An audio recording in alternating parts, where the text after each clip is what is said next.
Hello everyone, MasterZeon1201 here, and in this video we'll be talking about the basic installation of HardOps / boxcutter. So with a neutral configuration of Blender going, we'll set our select with left and spacebar to search, and then go to next. From here we'll go into our preferences and add-ons, and we'll just choose to install our add-on. So I have mine downloaded to the C drive. So first we'll install HardOps.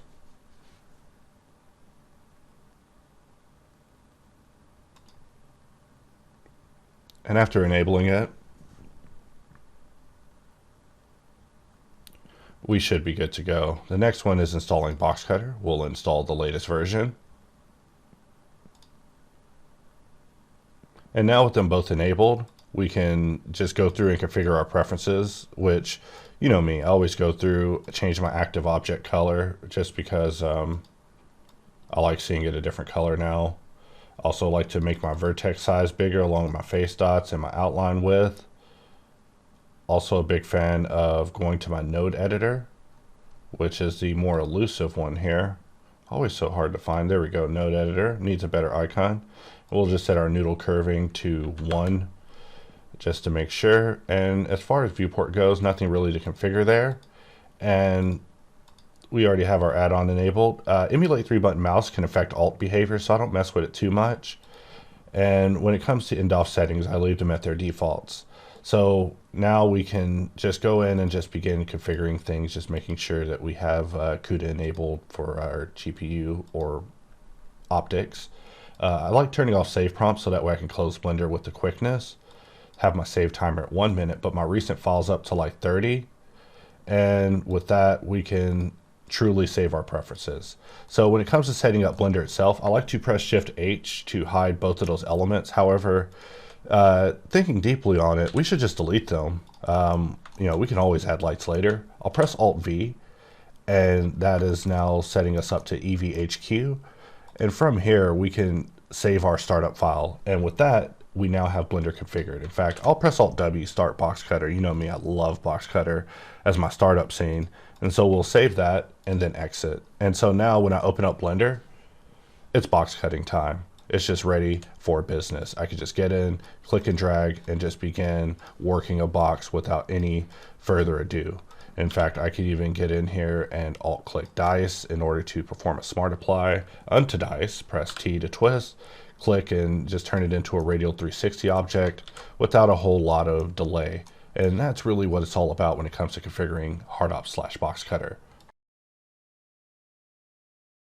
So let's say that we had to update. Right now, Hops is saying that it's currently up to date, so we're already up to date. But let's say that we wanted to update this. Well, we can go under our preferences, go under add-ons, and we can just locate boxcutter and remove it. And we can locate HardOps and remove it as well. And we can go to install, and we want to just reinstall HardOps. We're pretending that we're doing an update, and there's a random chance that we may run into an issue, but it looks like we got lucky and we were able to remove the add-on and simply update it without any issue. No, here we are, we now have an error.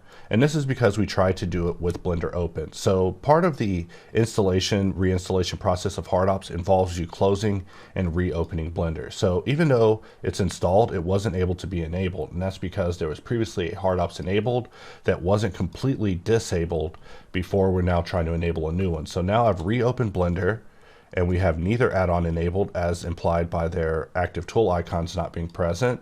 And now if we enable HardOps, we see that it's fine. And if we go to install and we install boxcutter, we see that boxcutter is fine.